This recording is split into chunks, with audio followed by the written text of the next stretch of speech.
Assalamualaikum warahmatullahi wabarakatuh. Alhamdulillahilladzi adharal haqqa bidal batili ala lisani man sya'a min khalqih. Assalatu wassalamu ala sayyidina Muhammadin sahibil mu'jizati wal ayatil bakhirati ala khasmih wa ala adihi wa sahbihi alladhina baddalu anfusahum litasjidi ahkami. Amma ba'du. Wa qala Allah ta'ala fi kitabihil ajizil mubin wa huwa asdaqul qailin. A'udzu billahi minasy syaithanir rajim. Bismillahirrahmanirrahim. Ya ayyuhalladzina amanu kutiba alaikumus siyamu kama kutiba alal ladzina min qablikum la'allakum tattaqun. Shadaqallahul adzim. Saudara kaum muslimin dan muslimat yang dirahmati Allah, tujuan kita melaksanakan ibadah puasa tiada lain dan tiada bukan sebagaimana yang dijelaskan oleh Allah dalam penghujung ayat tadi, la'allakum tattaqun, agar kita bisa meraih prestasi tattaqun, yaitu menjadi orang-orang yang bertakwa.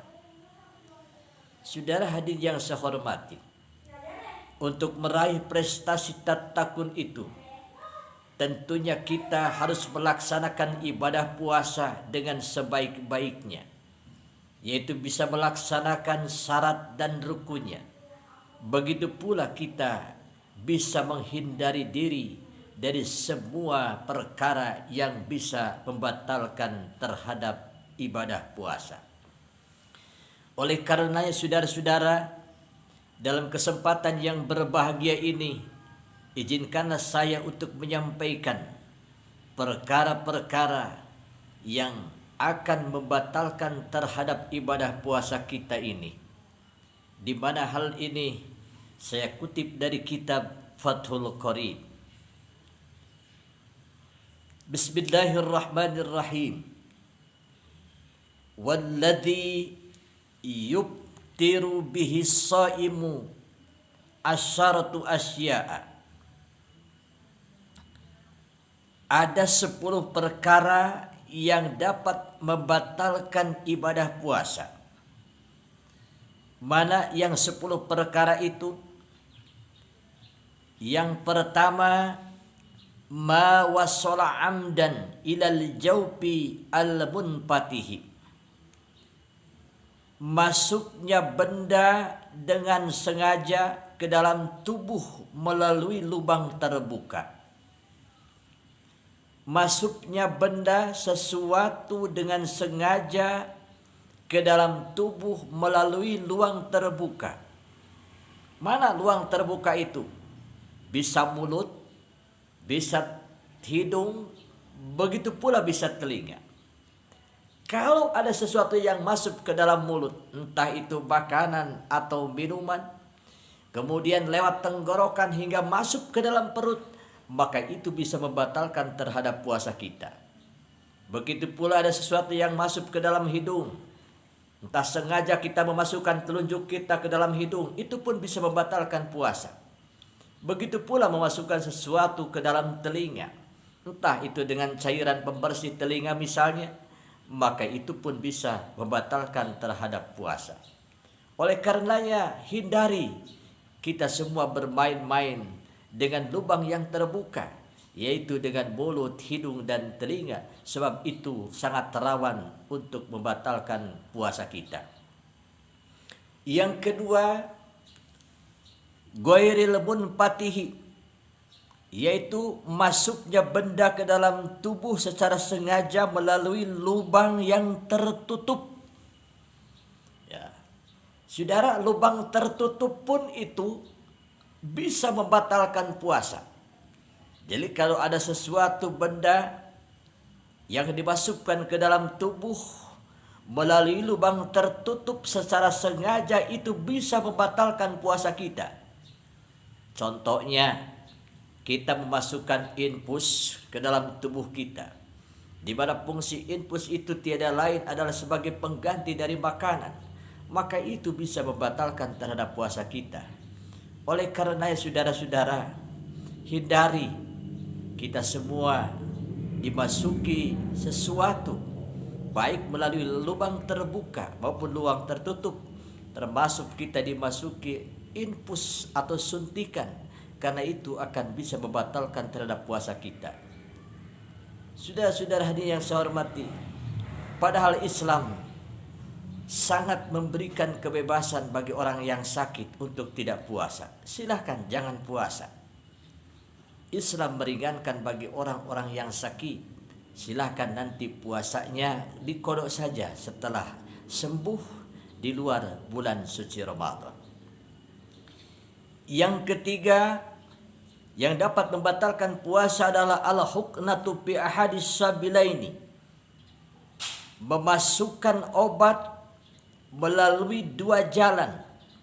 Ya, baik jalan belakang maupun jalan depan. Artinya baik melalui kubul atau dubur. Jalan belakang itu dubur, tempat kita BAB, ya. Kemudian jalan depan itu kubul, kemaluan kita.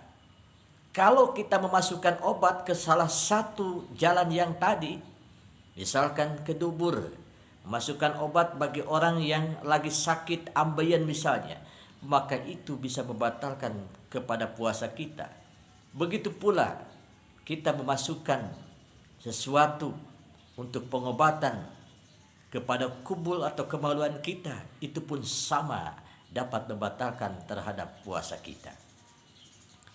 Saudara, untuk selanjutnya yang membatalkan puasa adalah al-qai'u amdan, muntah dengan sengaja.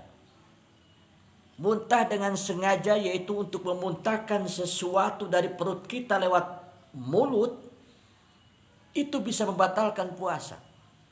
Ya.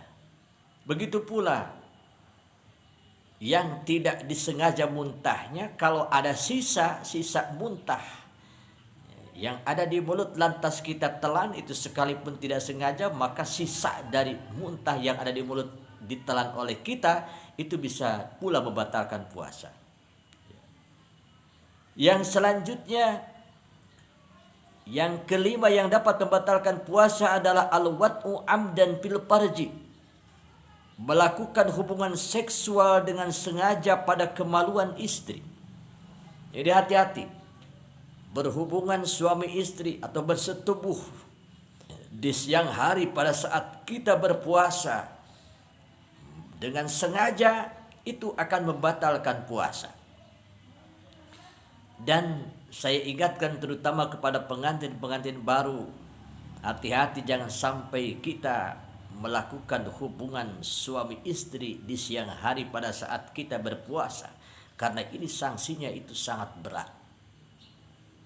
Ada 3 sanksi bagi orang yang melakukan hubungan suami istri pada saat kita sedang berpuasa. Mana sanksinya? Yang pertama adalah kita harus memerdekakan satu budak. Kita harus memerdekakan satu budak. Tentunya di zaman sekarang ini apakah masih ada budak atau sudah tidak ada? Dan kalau tidak ada dan kalau kita tidak sanggup, silakan kita yaitu ke solusi sanksi yang kedua. Apa? Yaitu kita harus melaksanakan puasa 2 bulan berturut-turut. Silakan kalau kita mampu puasa. Ya. Puasa 2 bulan berturut-turut. Sungguh luar biasa, itu sangat berat. Jangankan 2 bulan, 1 bulan pun kita sangat berat ini dalam pelaksanaannya. Kalau kita tidak sanggup melaksanakan puasa 2 bulan berturut-turut, maka ada sanksi solusi yang ketiga, yang terakhir adalah kita mesti memberikan makan kepada 60 orang fakir miskin. Kita masih diberikan kesempatan, yaitu dengan memberikan sedekah makanan kepada 60 orang fakir miskin dengan ukuran 1 mud atau ukuran di negara kita itu sekitar 6 on atau 3/4 beras. Silahkan dibagikan kepada mereka. Dan kalau itu terpenuhi, maka insya Allah dosa kita akan diampuni dan puasa kita pun itu akan dapat ditebus dengan tebusan-tebusan yang tadi. Oleh karena saya ingatkan, hati-hati jangan sampai kita melakukan hubungan suami istri pada saat kita tengah berpuasa di siang hari. Yang selanjutnya yang keenam yang dapat membatalkan puasa adalah al-injal, keluar air mani dengan sengaja. Ya. Yaitu melalui bersentuhan kulit antara pria dengan wanita sekalipun itu tidak melakukan hubungan persetubuhan, hanya sekedar kita bersentuhan kulit tetapi keluar air mani, maka itu bisa membatalkan puasa. Atau juga misalkan mengeluarkan air mani dengan tangan sendiri, itu pun dapat membatalkan puasa. Dan itu semua adalah dilakukan dengan sengaja. Keluar air mani dengan sengaja itu bisa membatalkan puasa. Berbeda dengan yang tidak sengaja. Misalkan kita mimpi basah, mimpi bersetubuh, sampai-sampai kita keluar air mani. Itu sekalipun kita keluar air mani dikarenakan mimpi, maka itu tidak membatalkan puasa. Kenapa? Karena itu tidak disengaja. Yang kemudian yang ketujuh adalah al-haid, kedatangan darah haid. Terutama ini bagi ibu-ibu, ya, ibu-ibu, remaja, para gadis atau nenek-nenek siapapun lah gitu yang masih keluar darah haid. Maka ketika kita sedang melaksanakan ibadah puasa lantas kedatangan darah haid, maka pada saat itu pula puasanya batal dan mesti kita berbuka puasa. Jangan dilanjutkan, haram hukumnya. Ya. Jadi sekalipun itu waktu buka tinggal 5 menit lagi misalkan, lantas kita kedatangan haid, maka saat itu pula kita harus membatalkan puasa. Karena itu sudah batal puasanya, karena kedatangan haid. Yang selanjutnya saudara adalah an-nifas. Yang kedelapan adalah an-nifas, nipas. Yang bisa membatalkan puasa. Nifas itu adalah darah setelah kita melahirkan dan biasanya itu sampai 40 hari. Nah, ketika kita sedang berpuasa lantas kedatangan darah nifas dalam masa setelah melahirkan sampai 40 hari, maka itu bisa membatalkan kepada puasa kita. Yang selanjutnya adalah al-junun, ya. Yang ke-9 adalah al-junun, hilang akal. Ya. Hilang akal. Hilang akal itu entah disebabkan karena gila atau disebabkan karena pingsan. Ketika kita sedang berpuasa, lantas kita gila misalkan, atau kita pingsan misalkan, sekalipun hanya sebentar, maka puasa kita itu bisa menjadi batal. Dan yang terakhir, yang dapat membatalkan puasa yang ke-10 adalah ar-riddah, yaitu murtad, ya, keluar dari agama Islam. Murtad itu bisa membatalkan puasa kita. Murtadnya itu macam-macam. Bisa disebabkan misalkan karena kita sudah tidak percaya lagi kepada hukum Allah, atau karena kita misalkan meragukan kepada Allah, atau kita misalkan meragukan kepada Rasulullah, atau misalkan kita meragukan kepada kitab-kitabnya, kepada Al-Quran, maka itu semua adalah termasuk ke dalam bagian-bagian dari murtad yang akan menyebabkan terhadap batalnya ibadah puasa kita. Saudara hadirin yang saya hormati, itulah 10 perkara yang dapat membatalkan puasa yang dijelaskan dalam kitab Fathul Qarib. Oleh karenanya marilah kita semua menghindari dari 10 perkara tadi. Mudah-mudahan ibadah puasa kita bisa sempurna dan diterima oleh Allah Subhanahu wa taala. Itu sajalah saudara-saudara yang dirahmati Allah yang bisa saya sampaikan. Semoga ada manfaatnya. Mohon maaf atas segala kekurangan. Wal afu minkum ila liqa ma'assalamah. Alaikum bin najah.